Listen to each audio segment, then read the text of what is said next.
Hello friends, welcome to Learning Sessions, and today in this video we are going to discuss about the chapter number 6 from the module A of IIFS, and that is actually related to globalization. तो video को and तक जरूर go through करना।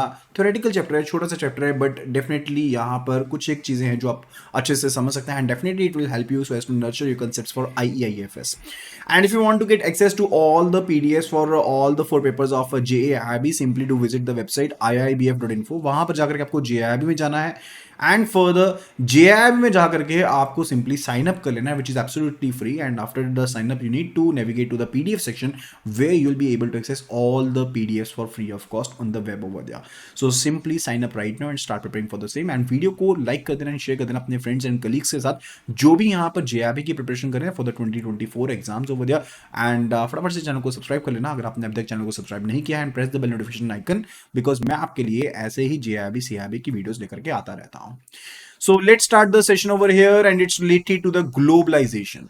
So globalization का मतलब क्या होता है कि इंटीग्रेशन. कैसे इंटीग्रेशन होना, जैसे मान लीजिए कि यहाँ पर अगर हम बात करें कि इंडिया की कंट्री, इंडिया बेसिकली इंडिया की इकोनॉमी है, and for the Indian economy में यहाँ पर कंपनी है ABC. अब यहाँ पर और कंट्रीज हैं जिसमें XYZ एंड PQR कंपनीज हैं. अब ये आपस में इंटीग्रेट हो रहे हैं, एक दूसरे के साथ आदान प्रदान कर रहे हैं. That's particular related to globalisation. इसी को ग्लोबलाइजेशन कहते हैं, जिसमें हम ideas, knowledge, information, goods and services जो होती है वो ऑल ओवर द वर्ल्ड क्या कहते हैं, ट्रांसफर करते हैं, दूसरे में एक्सचेंज करते हैं, राइट.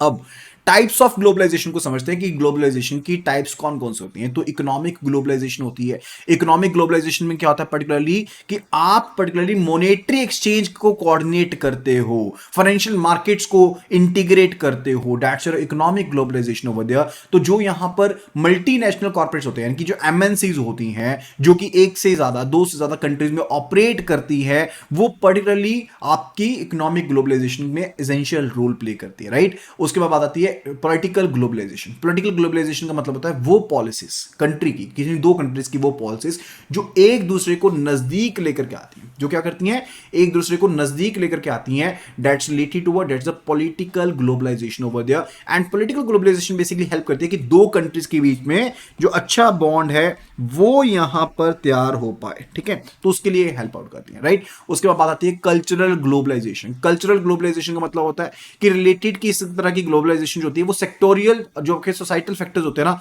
उनको पर्टिकुलरली उनको ध्यान रखती है. टेक्नोलॉजिकल एडवांसमेंट्स होती हैं, लोग एक दूसरे में घुलते मिलते हैं, and for the people come together, ठीक है. कल्चरल ग्लोबलाइजेशन बेसिकली क्या होती है, क्यों पॉसिबल होती है, क्योंकि ईज ऑफ कम्युनिकेशन हो जाता है, सोशल मीडिया के थ्रू ये चीज पॉसिबल रहती है, एंड ट्रांसपोर्टेशन क्योंकि ज्यादा बेटर है, तो उसकी वजह से भी यहां पर कल्चरल ग्लोबलाइजेशन बनती है, राइट. तो तीन तरह की ग्लोबलाइजेशन है. कौन कौन सी? Economic globalisation, political globalisation and cultural globalisation. Further it's related to factors जो कि ग्लोबलाइजेशन को इनेबल करते हैं. डेफिनेटली टेक्नोलॉजी एक दूसरे को पास में लेकर आई है. पहले जब इंटरनेट बैंकिंग नहीं थी तो क्या पॉसिबल था कि आप वायर ट्रांसफर कर सकते थे? नो, पॉसिबल नहीं था, लेकिन अब तो कर सकते हो ना. सेम वे वो हेल्प करती है. इसी तरह से लिबरलाइजेशन, यानी कि जो आजादी मिली आपको ट्रेड करने की, फॉरेन ट्रेड करने की, फॉरेन इन्वेस्टमेंट पॉलिसी में बहुत सी चेंजेस आई हैं. जैसे मैंने आपको बताया था ना कि 1991 की अगर हम बात करते हैं, वी टॉक अबाउट द 1991, तो यहां पर LPG आया, यानी कि लिबरलाइजेशन आपके पास आया, ठीक है. आपके पास पर्टिकुलरली लिबरलाइजेशन आई, ग्लोबलाइजेशन आई. तो उसकी वजह से अल्टीमेटली क्या हुआ कि आपको एक पर्टिकुलर जो आपकी कैपिटल अकाउंट ट्रांजेक्शन थी या जो आपकी करेंट अकाउंट ट्रांजैक्शन थी, वो काफी हद तक आपको अलाउ कर दिया गया कि आप इन ट्रांजैक्शंस को कर पाओगे. उसकी वजह से लोगों को रिस्ट्रिक्शन जो थी वो हट गई. तो अल्टीमेटली जो बिजनेसेस थे वो एक दूसरे के साथ डील कर पा रहे हैं, ठीक है. एंड फॉर द साथ के साथ जो टैक्स ऑन इंपोर्ट है वो पर्टिकुलरली क्या है, वो एक बैरियर है. इसमें कुछ एक चीजें क्या होती हैं जो बेसिकली अलाउंस होती हैं, यानी कि अगर किसी चीज को मैं बढ़ाना चाहता हूं तो लेट्स से कि मैंने यहां पर एग्जामिशन दे दी तो मैं उस चीज को बढ़ावा दे रहा हूं. एंड अगर वहीं पर मैं उसके ऊपर ड्यूटी चार्ज कर देता हूं तो बेसिकली क्या बन जाएगा, that will become a barrier. वो एक बैरियर बन जाएगा, राइट.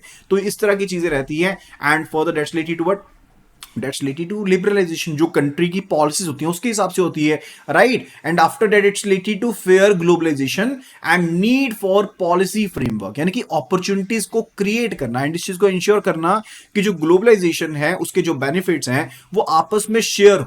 तो गवर्नमेंट जो है वो काफी ज्यादा इंपॉर्टेंट रोल प्ले करती है इस चीज को पॉसिबल करने में. अगर मान लीजिए कि इंडिया की गवर्नमेंट कहे कि हमने आपको फॉरेन ट्रेड नहीं करने देना है, तो आपकी क्या मजाल है कि आप फॉरेन ट्रेड किसी और कंट्री के साथ कर लोगे इंडिया में रहते हुए. तो गवर्नमेंट का काफी अच्छा रोल रहता है इसमें, ठीक है। तो गवर्नमेंट क्या क्या स्टेप लेती है, गवर्नमेंट लेबर लॉज को एग्जीक्यूट कर सकती है, उनको इंप्लीमेंट करती है, ताकि इधर के लोग जो उधर जा रहे हैं, उधर के जो लोग इधर आ रहे हैं, उनके जो अधिकार है वो सुरक्षित रहे। वो पर्टिकुलरली स्मॉल प्रोड्यूसर्स को बेसिकली सेफ गार्ड करने के लिए, जो इंडिया में स्मॉल प्रोड्यूसर्स हैं उनको सेफ गार्ड करने के लिए हो सकता है कि इंपोर्ट्स के ऊपर कोई ना कोई टैक्स लगा दे, ठीक है। एंड फर्दर वो ट्रेड बैरियर लगा सकते हैं, इन्वेस्टमेंट बैरियर्स लगा सकते हैं, वो WTO यानी कि वर्ल्ड ट्रेड ऑर्गेनाइजेशन के जो फेयर रूल्स हैं उनको नेगोशिएट कर सकते हैं। एंड फर्दर जो भी डेवलपिंग कंट्रीज हैं उनके साथ अलाइन करने के लिए जो सिमिलर इंटरेस्ट वहां पर चलते हैं वैसे इंटरेस्ट को यहां पर शुरू कर सकते हैं, ठीक है। तो गवर्नमेंट ये स्टेप्स ले सकती है ग्लोबलाइजेशन के तहत। फर्दर पॉजिटिव इंपैक्ट क्या पड़ता है, पर कैपिटा इनकम, यानी कि हर एक पर्सन की जो इनकम है वो डेफिनेटली इंक्रीज हुई है। क्यों? क्योंकि स्टेटस ऑफ लिविंग इंक्रीज हुआ है। एंड मोर ओवर क्योंकि आप इंपोर्ट एक्सपोर्ट ज्यादा कर रहे हो तो फॉरेन एक्सचेंज रिजर्व्स भी आपके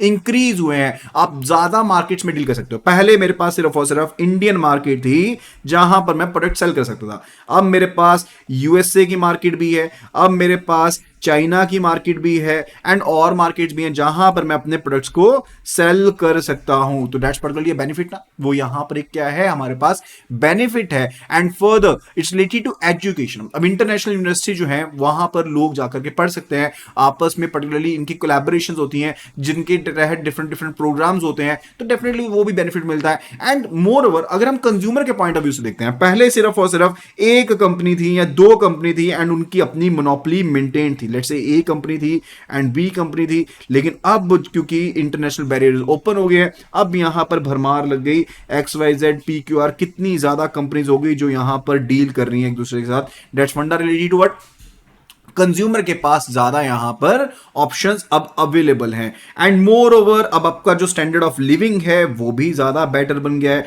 इंडियन इकोनॉमी में रहते हुए आपके पास पर्टिकुलरली देखिए, आपके पास आपकी इनकम इंक्रीज हुई तो डेफिनेटली आपके पास रिसोर्सेज इंक्रीज हुए, आपके पास ऑप्शंस इंक्रीज हुई, तो अल्टीमेटली जो आपका यहां पर स्टैंडर्ड ऑफ लिविंग है वो भी यहां पर इंक्रीज हुआ है। इंप्लॉयमेंट भी इंक्रीज होती है क्योंकि जब स्पेशल इकोनॉमिक जोन्स SEZ बनते हैं या फिर स्पेशल ट्रेडिंग जोन्स बनते हैं या एक्सपोर्ट प्रोसेसिंग जोन्स बनते हैं, तो उसमें पर्टिकुलरली क्या होता है, और पर्सन चाहिए ना, नई जॉब्स यहां पर पैदा होती हैं, तो अल्टीमेटली आपका जो रोजगार है वो भी इंक्रीज होता है। टेक्नोलॉजिकल डेवलपमेंट भी होती है। ग्लोबलाइजेशन के तहत होता है टेक्नोलॉजिकल कोलैबोरेशंस होती हैं, अलग अलग कंपनी जो है वो कोलैबोरेट करती हैं अपनी टेक्नोलॉजी को एडवांस करने के लिए, तो मॉडर्न एडवांस टेक्नोलॉजी इनफ्लो होती है एंड ब्रेन ड्रेन कम होता है। अपनी कंट्री का बंदा अपनी कंट्री में रहेगा, जाने की क्या जरूरत है, क्योंकि सेम अपॉर्चुनिटीज जो बाहर थी वो इंडिया में भी मिल रही है, तो बाहर जाने की जरूरत नहीं है। तो अल्टीमेटली यहां पर अगर MNC मान लीजिए एप्पल अपना ऑफिस जो है इंडिया में ओपन कर लेते हैं, तो यहां पर इंडिया के लोग एप्पल को ज्वाइन करने के लिए बाहर क्यों जाएंगे, ठीक है। दैट्स मेन फंडा related to the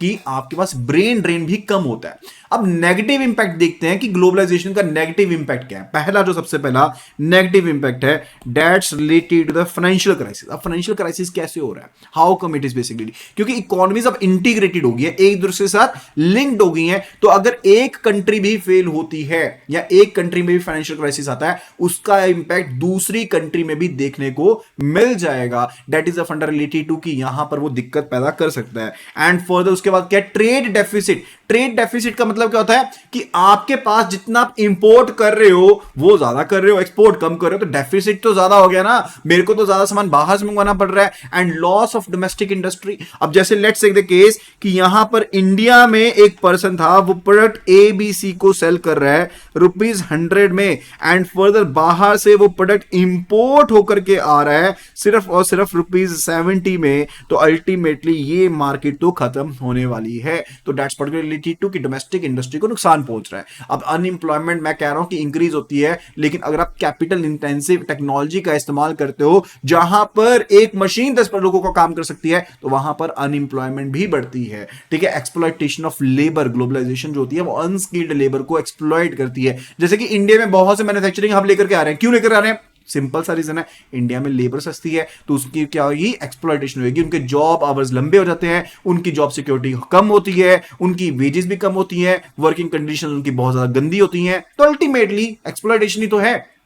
further increase in inequalities. अब ग्लोबलाइजेशन का बेनिफिट आप लोगों को या मेरे को तो नहीं मिला ना, उसका बेनिफिट किसको मिला? एमएनसी को मिला, बड़े इंडस्ट्रियल हब्स को मिला, कोटेज इंडस्ट्री को मिला, लेकिन इनको नुकसान भी तो हो रहा है। ठीक है, जो छोटे यहां पर है, कोटेज इंडस्ट्री को बेनिफिट नहीं मिला, सॉरी, उनको नुकसान हुआ है, छोटी इंडस्ट्रीज को नुकसान हुआ है, बड़े बड़े हब्स को तो बेनिफिट हो गया लेकिन छोटों को नुकसान हो रहा है। बैड इफेक्ट ऑन कल्चर, क्योंकि आपकी ग्लोबल कंपनी जो है वो आपके कल्चर का ध्यान रखती है। लेट्स से इसकी कोई एमएनसी है, वो कोई वल्गर एडवर्टाइजमेंट शोकेस करती है, तो आपके कल्चर को नुकसान पहुंच रहा है। ठीक है, दैट्स मेन फंडा रिलेटेड टू इट। अब डी ग्लोबलाइजेशन क्या होता है? जब आप अपनी डिपेंडेंसी और किसी कंट्री के साथ कम करना चाहते हो, इंटीग्रेशन जो है उसको कम करना चाहते हो, दैट इज पर्टिकुलर वर्ड, उसको हम कहते हैं deglobalization. That is said to be deglobalization. अब प्रोटेक्शनिज्म कैसे हो सकता है? How the government can be protecting the economy from the bad impact of the globalization over there. Tariff लगा सकते हैं। टैरिफ का मतलब होता है एक टैक्स इंपोज कर दिया जाएगा। जैसे मान लीजिए कि बाहर से चीज इंपोर्ट हो रही थी ₹70 में, लेकिन इसके ऊपर 200% का जो टैक्स था वो इंपोज कर दिया गया, यानी कि इसकी जो कॉस्ट हो जाएगी अब वो हो जाएगी ₹210 की। तो अल्टीमेटली जो आपकी लोकल मार्केट है वो आपकी प्रिवेल करेगी उसके ऊपर, फिर भी वो अपने मार्जिन के ऊपर काम कर सकती है एंड प्रोडक्ट्स को सेल कर सकती है and ultimately it will be benefiting them. ठीक है, इंपोर्ट कोटाज हो सकते हैं। इंपोर्ट कोटा मतलब कि आप इस प्रोडक्ट से रिलेटेड सिर्फ और सिर्फ 1000 करोड़ तक का ही टोटल इंपोर्ट कर सकते हो, नॉट मोर देन दैट। ठीक है, तो वो पर्टिकुलरली ये भी एक रिस्ट्रिक्शन होगी, एक बैरियर हो गया। ठीक है, and for the non tariff barrier कौन से हो सकते हैं? नॉन टैरिफ बैरियर का मतलब होता है कोई भी ऐसे बैरियर जिसमें आप कस्टम ड्यूटी नहीं लगा रहे हो लेकिन वो इंटरनेशनल ट्रेड को रोक रहा है, that's particularly your non tariff barriers over there, right? So इसके साथ ही ये वीडियो हमारा होता है खत्म। आई होप कि आपको वीडियो पसंद आया होगा। अगर वीडियो पसंद आया तो फटाफट से वीडियो को लाइक कर दीजिए एंड फटाफट से वीडियो को रेट कर दीजिए out of 10 and do let me know at the earliest कि आपको हमारी वीडियोस कैसी लग रही है। कमेंट सेक्शन में कमेंट करना ना भूलिएगा। अपने फ्रेंड्स के साथ, कलीग्स के साथ जरूर शेयर कीजिएगा, क्योंकि मैं आपके लिए ऐसी ही बेहतरीन वीडियोस लेकर के आता रहता हूं। Thank you so much and see you again in the next video.